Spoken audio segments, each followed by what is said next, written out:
O arco do Distrito do Entretenimento é um dos melhores arcos de Kimetsu no Yaiba, mas esse arco tem problemas que impedem ele de ser ainda melhor. Quer saber quais são esses problemas? Então fica até o final do vídeo, porque eu vou te dizer quais são os problemas desse arco e qual a solução para cada um deles. Bora lá! O primeiro problema é o Inosuke. Calma que eu vou explicar. Todo mundo sabe que o Inosuke é um cara bem agitado. Isso para dizer o mínimo. Só que, nesse arco, o Inosuke teve uma mudança muito radical no seu comportamento, já que do mais absoluto nada, o Inosuke começou a agir de forma racional. Só que até esse momento, não nos foi dado nenhum indício de que o Inosuke poderia agir dessa forma. Pelo contrário, nos mostraram que o Inosuke é o exato oposto de alguém racional. Não seria um problema ver o Inosuke agir de forma racional se a autora já tivesse mostrado o Inosuke se comportando assim. O problema é que isso não aconteceu. Então, para resolver esse problema, eu faria o seguinte. Ao invés do Inosuke agir de forma racional, eu faria o Inosuke agir como de costume. Porque o objetivo do Inosuke era realizar um trabalho investigativo para encontrar uma das esposas do Uzui.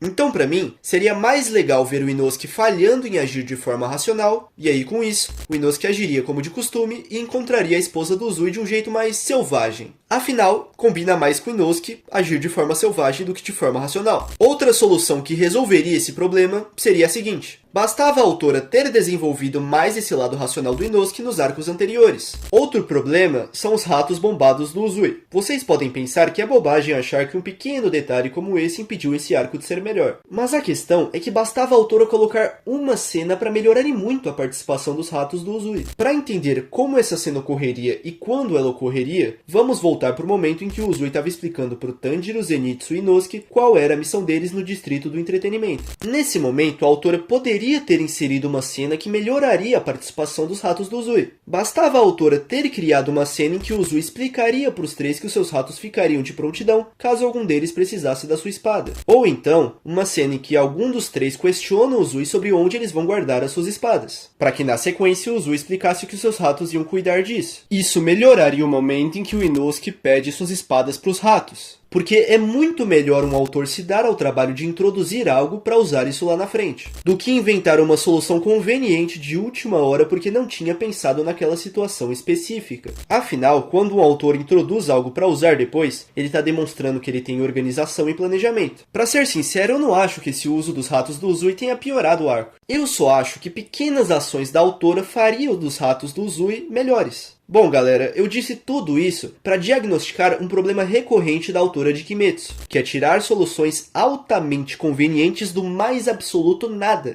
O ideal seria tirar um tempo para introduzir conceitos e criar foreshadowings. Ao longo do vídeo, vocês vão ver que os outros problemas do arco estão todos relacionados com uma aparente falta de organização e planejamento da autora. Afinal, o próximo problema está diretamente relacionado com o que eu falei. E novamente, o Inosuke é o centro do problema. Para entender esse problema, vamos até o momento em que o Inosuke identificou um buraco que levava para o ninho de um certo Oni. Só que esse buraco era muito estreito, tanto que o Inosuke só conseguiu colocar a cabeça dele no buraco. E meu Deus do céu, que conversa estranha. Enfim, continuando, o Inosuke não deixou esse problema impedir ele. E aí, o Inosuke deslocou todas as juntas do seu corpo para se deslocar pelo buraco e chegar até o ninho do Oni. E aqui temos mais uma invenção conveniente da autora. A essa altura do campeonato, alguns de vocês devem estar achando que eu sou chato ou alguma coisa do tipo. Mas se a autora criasse soluções convenientes de vez em quando, eu até deixaria passar. Mas fazer isso com tanta frequência me faz pensar que a autora tem uma certa dificuldade em enxergar mais à frente na sua obra, para entender o que pode ser usado e introduzir esse elemento anteriormente. E mostra que ela também tem dificuldade em criar soluções criativas com o que ela tem em mãos. Ou seja, ao invés de usar as coisas já estabelecidas na obra ao seu favor para criar resoluções criativas para uma situação, ela prefere criar algo conveniente do zero. Com todo respeito a Gotoge, que é a criadora da obra, mas me parece que em alguns momentos ela ficou com preguiça de pensar. Mas pra ser justo, dizem que a autora teve problemas pessoais, que fizeram ela rushar Kimetsu no Yaiba. Se isso for verdade, ignorem o que eu disse, porque nesse contexto tudo muda de figura. Agora, considerando que isso não tenha afetado esse arco, vamos em frente. Quando eu falei sobre olhar mais pra frente na obra, eu não tô falando pra Gotoge olhar 3 ou 4 arcos na frente. Eu tô falando pra Gotoge olhar mais pra frente no arco que ela estava desenvolvendo naquele momento. Porque se um autor inicia um arco que nem é tão longo assim, sem saber o que vai acontecer do início ao fim, ele está demonstrando um certo amadorismo. Nesse caso, ao invés de fazer o Inosuke deslocar suas juntas, bastava Gotogi ter feito o Inosuke imitar o Uzui, que criou uma cratera e chegou à caverna subterrânea em que o Oni se encontrava. É claro que o Inosuke não conseguiria criar uma cratera do tamanho da que o Uzui criou, mas bastava o Inosuke ter usado suas espadas para aumentar a largura do buraco e se deslocar por ele sem maiores dificuldades. Mas se você pensa que as invenções convenientes da Gotogi param por aí, tu tá muito enganado. Porque mais tarde no arco, o Inosuke estava fugindo com a cabeça da Daki. E aí o Gyutaro obviamente não deixou isso barato e perfurou o coração do Inosuke. Bom, ao menos na teoria foi isso que o Gyutaro fez. Porque o Inosuke moveu seus órgãos internos e se salvou da morte. Essa aqui é bem mais indefensável do que deslocar as juntas do corpo. Porque nesse caso, a autora deu uma desculpa mequetrefe pro Inosuke sobreviver. Tudo bem que ela tinha estabelecido que o Inosuke podia deslocar as juntas, mas daí até movimentar os órgãos há uma diferença brutal. Ou seja, mais uma criação conveniente da autora. E dessa vez, ela fez isso porque ela não queria que o Inosuke morresse. E eu entendo. De fato, ainda havia mais a ser explorado no personagem do Inosuke. Agora, ao invés de fazer isso, por que a Gotogi não fez o Zenitsu salvar a vida do Inosuke com a respiração do trovão?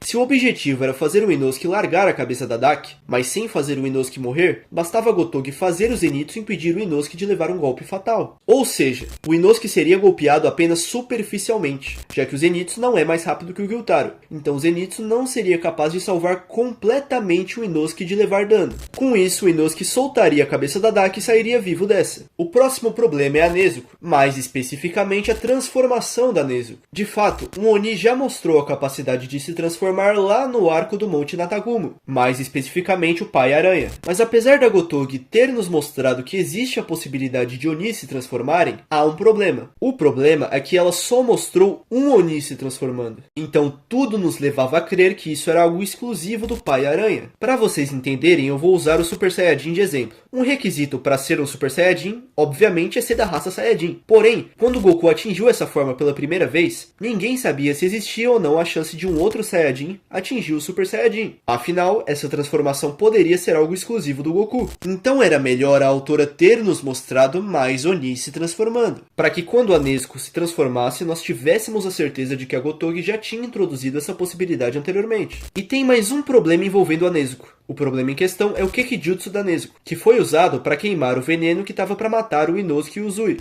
Não havia nenhum, mas absolutamente nenhum indício de que o Kekijutsu da Nezuko pudesse ser usado para isso. A Gotogi não estava a fim de matar o Uzui e o Inosuke, e eu entendo ela. Ainda haviam coisas a serem exploradas nesses personagens, principalmente no Inosuke. Mas, querendo ou não, essas mortes trariam consequências muito interessantes para o enredo. De qualquer forma, se a autora quisesse manter o Uzui e Inosuke vivos, havia uma alternativa simples e que já foi usada no arco do Monte Natagumo. E essa alternativa se chama Shinobu Kocho. Assim como ela salvou o Zenitsu no arco do Monte Natagumo, ela poderia ter salvo o Inosuke e o Uzui. Afinal, se chamaram o Obanai para ajudar, poderiam tranquilamente ter chamado a Shinobu. E mesmo que ela chegasse atrasada e não tivesse um antídoto naquele momento, bastava ela retardar a ação do veneno. Para uma farmacêutica genial como a Shinobu, isso não deve ser uma coisa difícil. Então, posteriormente, ela desenvolveria um antídoto e salvaria Inosuke e Uzui em definitivo. O último problema notável desse arco está relacionado ao Tanjiro. O problema em questão é o fato do Tanjiro ter usado dois estilos de respiração ao mesmo tempo. A ideia de poder usar duas respirações ao mesmo tempo é muito interessante, e essa ideia poderia ter sido mais bem explorada. O problema é ela ter sido introduzida de última hora como uma solução altamente conveniente para o Tanjiro salvar a Hinatsuru, que é uma das esposas do Uzui. Vocês perceberam que todos esses problemas que eu citei seriam resolvidos se a autora tivesse introduzido certos conceitos anteriormente? Se a Gotogi tivesse feito